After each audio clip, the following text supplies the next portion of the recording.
గురూజీ, పోనీ నవనాథరావు హైదరాబాద్ వచ్చాడన్న సంగతి తెలుసా? తెలుసు. అయినా అతనికి నాకు సంబంధం ఏంటి గురూజీ? నవనాథరావు లాంటి వాడు ఊళ్ళోకి వచ్చాడు అంటే ముందు తన శత్రువులకు శత్రువులెవరో కనుక్కుంటాడు, వాళ్లను మిత్రులుగా చేసుకుంటాడు. రావుకి శ్రీనివాసుకి ఉన్న వైరం నీకు తెలుసు. నీకు మాకు ఉన్న వివాదం రావుకి తెలియకుండా ఉంటుందా?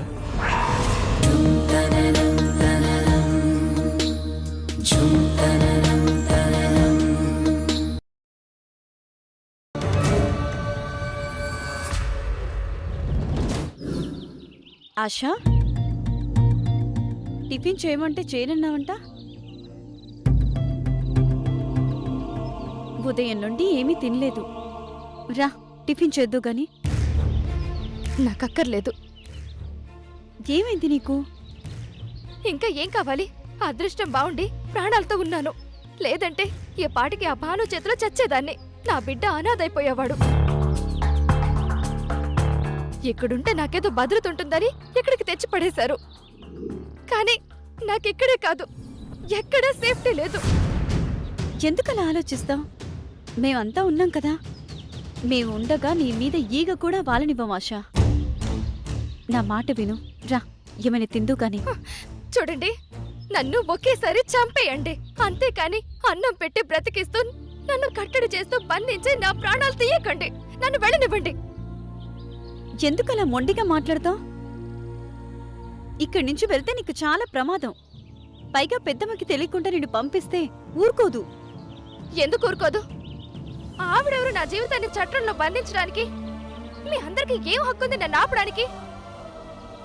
నా చావు నేను చేస్తాను. నన్ను పంపించేయండి.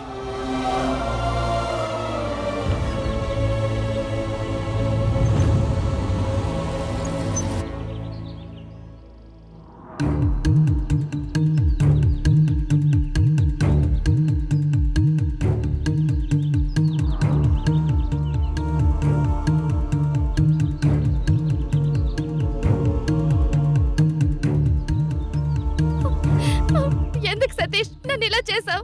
ఇప్పుడు ఎందుకు వచ్చావు? నేను చచ్చానో బ్రతికానో చూడడానికి వచ్చావా? ఏం మాట్లాడుతున్నావు ఆశ? మతి పోయిందా నీకు?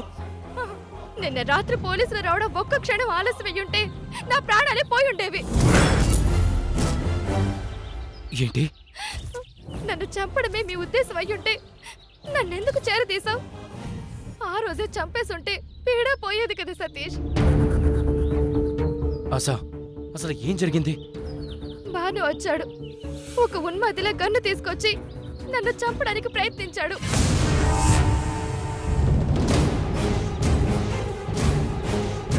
భాను వచ్చాడా? అదేగా చెప్తున్నాను, మళ్ళీ అడుగుతావేంటి? నాకిదంతా తెలీదా ఆశ? ఇప్పుడెక్కడున్నాడు వాడు? నాకేం తెలుస్తుంది? నా మీద కక్ష కట్టిన మీకే తెలుస్తుంది. పిచ్చి పట్టిందా నీకు? నేను కక్ష కట్టడం ఏంటి? కక్ష కాకపోతే నిర్దాక్షిణ్యంగా నన్ను ఇక్కడికి ఎందుకు తీసుకొస్తారు? అర్ధాంతరంగా నన్ను ఎందుకు వదిలేస్తావు? ఎక్కడైతేనే నీకు ఒక దారి దొరుకుతుంది కాబట్టి, ఎక్కడుంటేనే నీ జీవితం సుఖంగా ఉంటుంది కాబట్టి.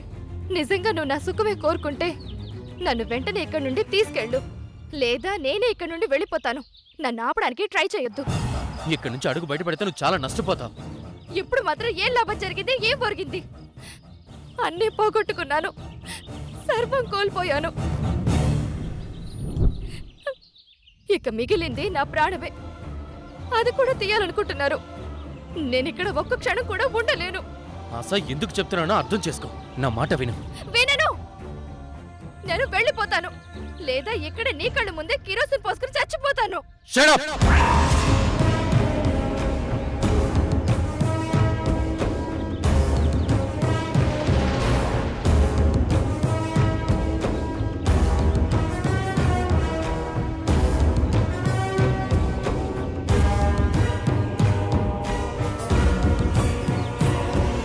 ఒక్క నిమిషం నోరు మూసుకున్నట్టు.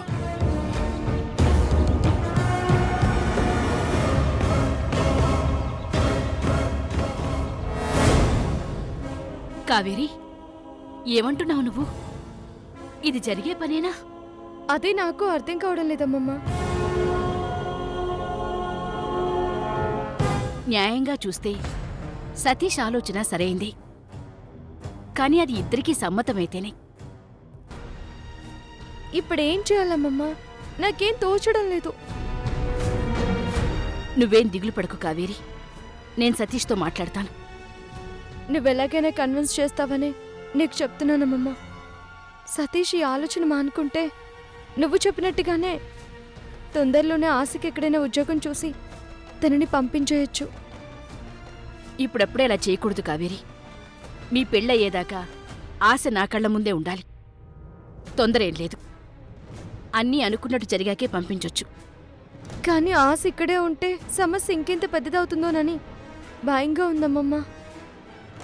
పిచ్చి పిల్ల, నేనున్నాను కదా, సమస్య పెద్దదవనిస్తానా? నువ్వేం కంగారు పడుకు. సతీష్తో సావధానంగా నేను మాట్లాడతాను, సరేనా? మ్, ఉంటానురా. ఆ.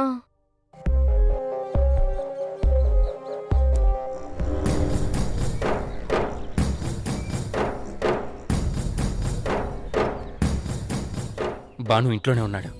నువ్వేం భయపడకాసా. అని మాటలు చెప్పి చేతులు దులిపేసుకుంటే సరిపోద్ది సతీష్. నరకం అనుభవిస్తున్నాను నేను. నీ మీద ఆధారపడ్డానని మీ అందరికీ చులకనైపోయాను. ఎవరికి వారు బెదిరిస్తున్నారు. ఇది న్యాయం కాదు. చూడాసా, నేను నిన్ను ఓదార్చి చేతులు దులిపేసుకుందామని రాలేదు. ఒక ప్రపోజల్తో వచ్చానా. ఇక మీదట నీకు నీ సమస్యలకి శాశ్వతంగా పరిష్కారం ఇవ్వాలనే వచ్చానా. ఇచ్చావుగా పెద్ద పరిష్కారం. బలవంతంగా తెచ్చి ఈ జైల్లో పడేశావు. ఉండలేను, వెళ్ళలేను. చస్తూ ఇక్కడే బ్రతకాలి. ఇక అవసరం లేదాసా. ఇక మీదట నువ్వు ఇక్కడ ఉండనక్కర్లేదు. మా ఇంట్లోనే ఉంటావు.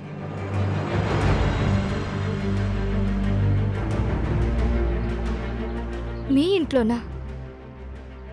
అవును.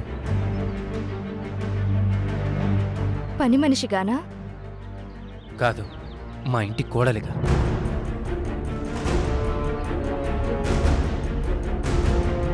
అంటే బాను నిన్ను పెళ్లి చేసుకుంటాడు.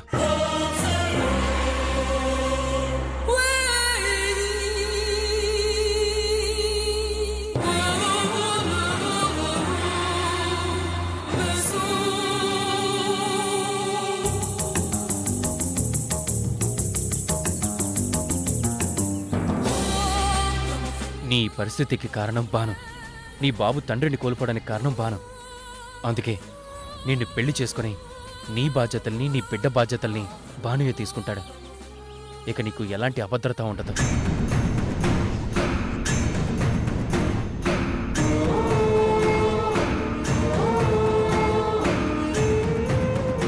ఇంతకన్నా వేరే దారి లేదు. తప్పు చేసినవాడు తప్పించుకోకూడదు. వాడి తప్పు వాడికి తెలిసి రావాలి. ప్రాయశ్చిత్తం చేసుకోవాలి. ఆపు!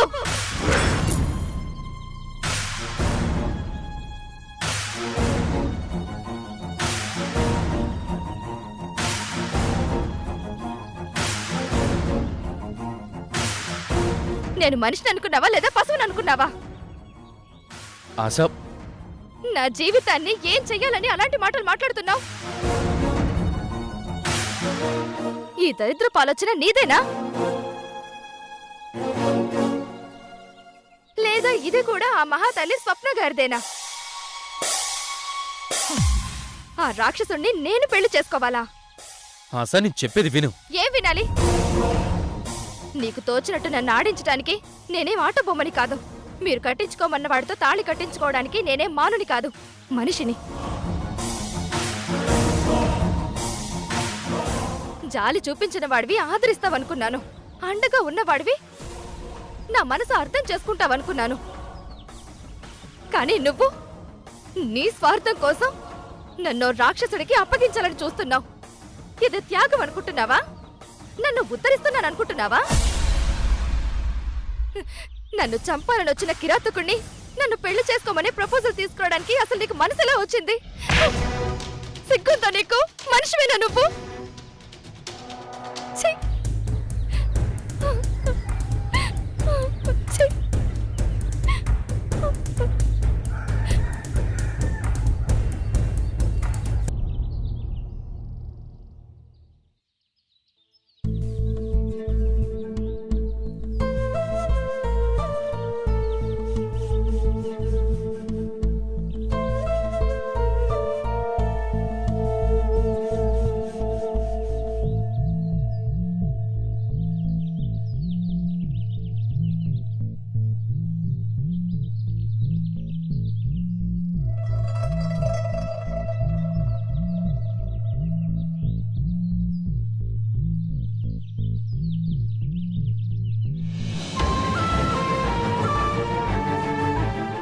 కావేరి,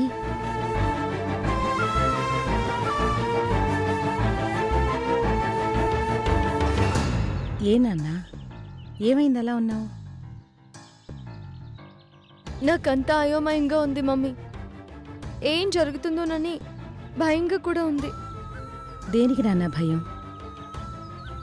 ధ్రువ అంకుల్ నేరాలు రుజువై తను దోషి అని నిర్ధారణ అయితే నీకు సతీష్కి మధ్య నా మనస్పర్ధలొస్తాయని భయపడుతున్నావా?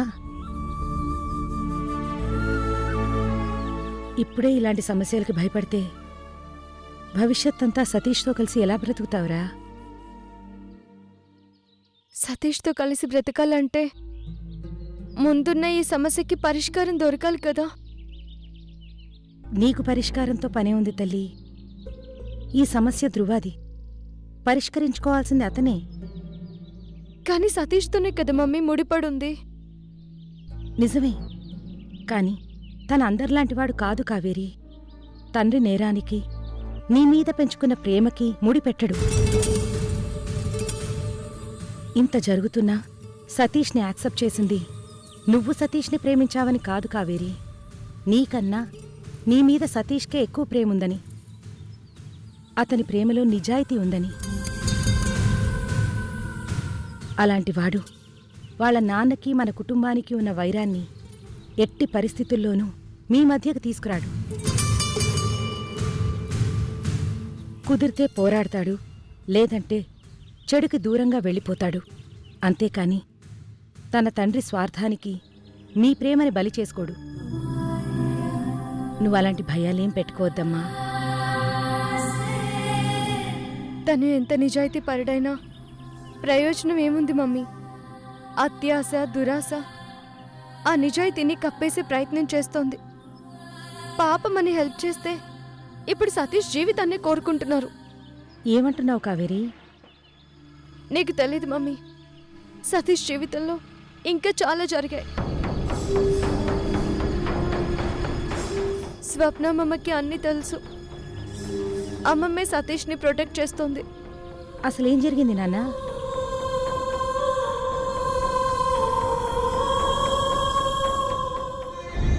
తనకి శిక్ష పడాలి. నాకు నష్టం చేసిన ధ్రువ ఇంతకింత నష్టాన్ని అనుభవించాలి. మా నాన్న నిర్దోషి అని ఈ సొసైటీకి తెలియాలంకల్. అప్పుడే నా పగ చల్లారుతుంది.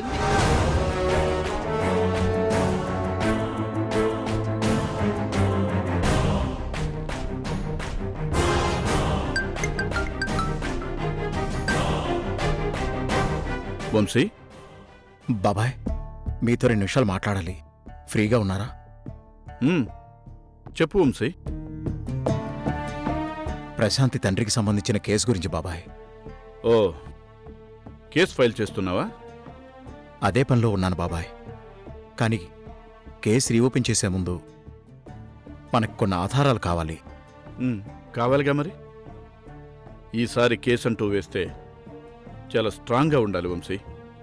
అందుకే బాబాయ్, దానికి సంబంధించిన 2 సాక్షులున్నారు. ఎవరు వాళ్ళు? ఆ రోజు కోర్టులో ప్రశాంతి తండ్రికి వ్యతిరేకంగా సాక్ష్యం చెప్పిన వాళ్ళు. వాళ్ళిద్దరూ ఇప్పుడిక్కడ లేరు. వాళ్ళని ఎలాగైనా కనిపెట్టాలి. ఓకే వంశీ. 15 సంవత్సరాలైంది. ఇప్పుడు ఎక్కడున్నారో ఏంటో తెలీదు. వాళ్ళు మనకు కావాలి బాబాయ్. కనుక్కుందాం వంశీ. కొంత టైం పడుతుంది, కానీ కష్టమేం కాదు. నిజానికి నేనే నిన్ను అడుగుదాం అనుకున్నాను, ఇంతలో నువ్వే ఫోన్ చేశావు. వాళ్ళిద్దరి డీటెయిల్స్ మీకు ఫార్వర్డ్ చేస్తాను బాబాయ్. తప్పకుండా వంశీ, నేను చూసుకుంటాను.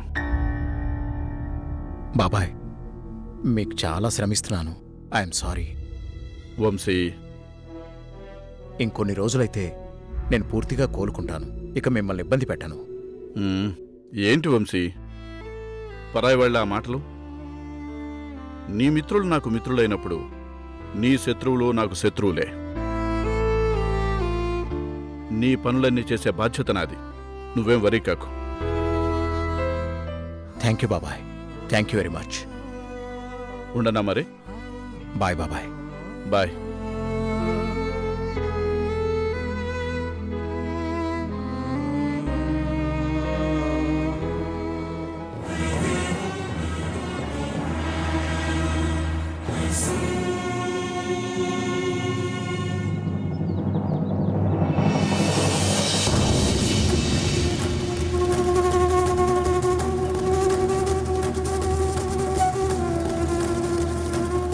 ఇప్పుడు సతీష్ చేసేది సరైందేనా మమ్మీ? అమ్మమ్మ ఏమనింది?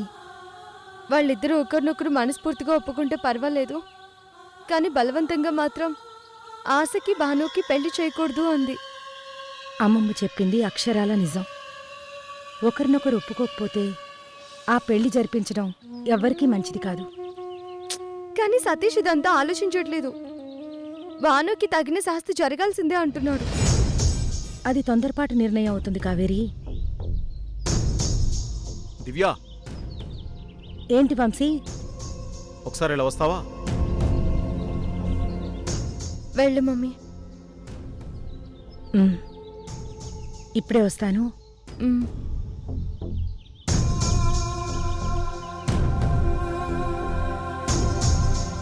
ఆశ ఒకవేళ ధ్రువ ఇంటి కోడలైతే సతీష్కి కావేరికి మధ్య చిచ్చు పెట్టదు కదా.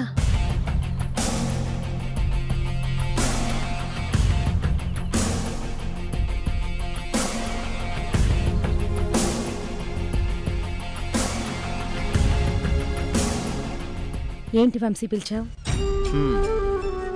ఈరోజు తల్లి కూతురిద్దరికి ఫ్రీ టైం దొరికిందన్నమాట. అదేం కాదు వంశీ. సరే సరే, నా ఆఫీస్ రూమ్లో కబ్బోర్డ్లో పాత ఫైల్స్ ఉన్నాయి దివ్య.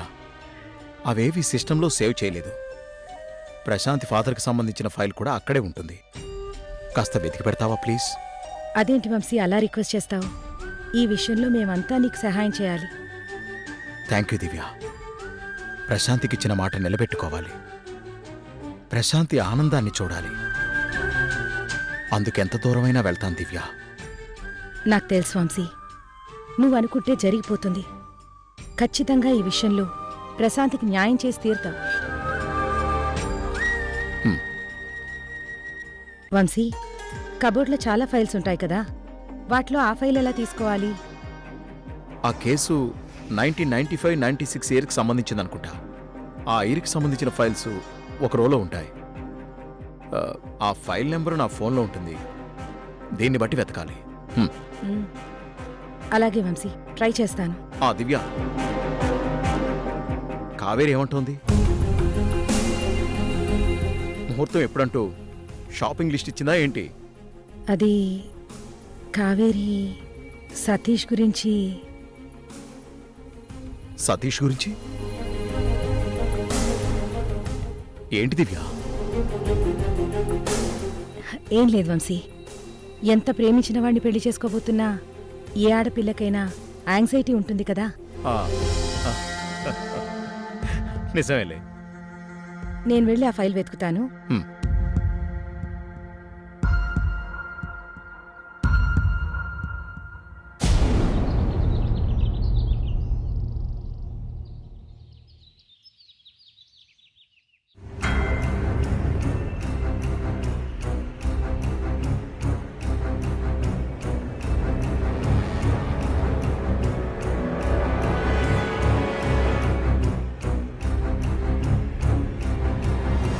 నీలాంటి వాడు నాలాంటి వాడిని చీకట్లో కలవాలి, నాకు వెలుతురు ఇష్టం ఉండదు అని చెప్పాను. మరి నువ్వేమిటి చీటికి మాటికి చిన్నపిల్లాడిలా పట్టపగలే పరిగెత్తుకొస్తున్నావు? ఎవడికి వాడు బెదిరిస్తున్నాడు. నిజంగానే చిన్నపిల్లని చేసి ఆడుకుంటున్నారు. ఇంతకన్నా ఏం చేయగలను రావు గారు? ఛా ఛా ఛా ఛా ఛా, నువ్వు మరీ ఇంత పిరికివాడు అనుకోలేదు నేను. ఇంత భయపడుతూ ఇన్ని ఘోరాలు ఎలా చేశావు? ఇంత భయపడుతూ ఇన్ని ఘోరాలు ఎలా చేశావు? నేను పిరికివాణ్ణి రావు గారు. అందుకే ముందు జాగ్రత్త కోసం ఆ జాగ్రత్త తీసుకునే క్రమంలో చెత్త పనులను చేస్తూ ఉంటాను. కత్తి దూసేవాడి కళ్ళలోకి చూడాలంటే గుండెల్లో దమ్ముండాలి. ముక్కుసూటిగా వెళ్ళాలంటే చాలా ధైర్యం కావాలి. నాకు రెండూ లేవు, కానీ కావాల్సినంత కసి ఉంటుంది. అందుకే ముందుగానే ఎదుటివాడి మీద దౌర్జన్యం చేస్తుంటాను. అడ్డదారులో భయపెట్టి కాలర్ ఎగరేస్తూ ఉంటాను. నీకేమైనా అభ్యంతరమా? సరే సరే సరే, ఇప్పుడేమంటావు? నా పిరికితనం, అత్యాస, నా దురాశల గురించి చర్చొద్దు. నేను మీ సాయం కోరొచ్చాను, చెయ్యండి. ఎందుకు చేయాలి? మీరు నన్ను వాడుకుంటున్నారు కాబట్టి, నేను మీకు ఉపయోగపడతాను కాబట్టి. వార్ని, పైకి కనిపించేంత పిరికివాడివి కాదయ్యా నువ్వు, గట్టివాడివే. హ్మ్.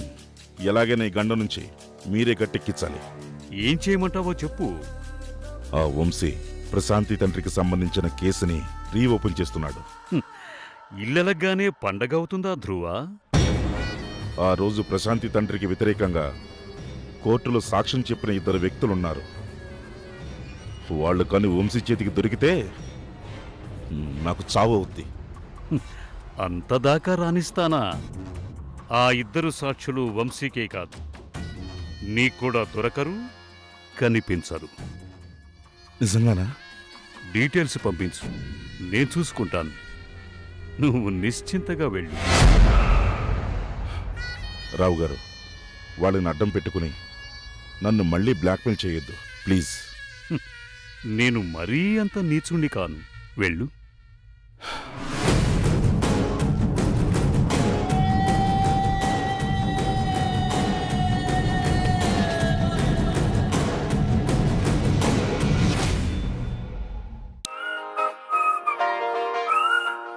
Hi dad. హాయ్ రా. ఏంటి గుడికెళ్ళారా? అవునంకుల్.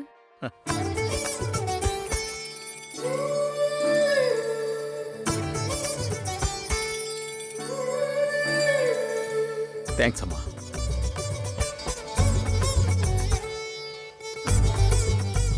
డాడీ, మమ్మీ కావేరు ఎక్కడా? నా ఆఫీస్ రూమ్లో ఫైల్ వెతుకుతున్నారు పృథ్వీ. వచ్చేస్తారు. ఓ, అంకుల్, కాఫీ తాగుతారా?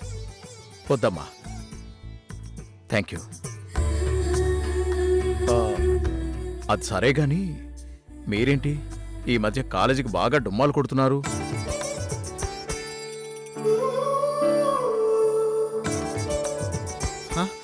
అబే అదేం లేదు డాడీ. ఓహో, నువ్వు సాక్ష్యమా?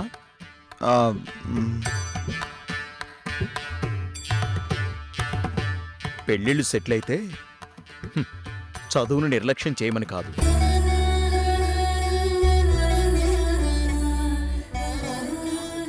నువ్వు కావేరీ రేఖ ముగ్గురు తోడు దొంగల్లా తయారయ్యారు. రేపటి నుంచి రెగ్యులర్గా వెళ్తాం అంకుల్. మిమ్మల్ని నడిపించేది గెలిపించేది చదువు ఒక్కటే, గుర్తుపెట్టుకోండి. Hi mom. ఆంటీ, గుడికెళ్ళాం.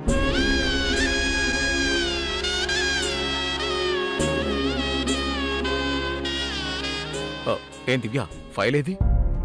కిందున్న కబర్డ్స్ అన్ని వెతికాం వంశీ. ప్రశాంతి వాళ్ళ నాన్నకు సంబంధించిన ఫైల్ ఎక్కడా కనిపించలేదు.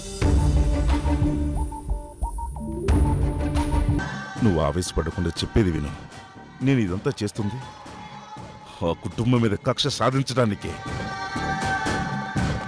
అది మాత్రమే కాదు, ఇప్పుడు మన కక్ష సతీష్ మీద కూడా.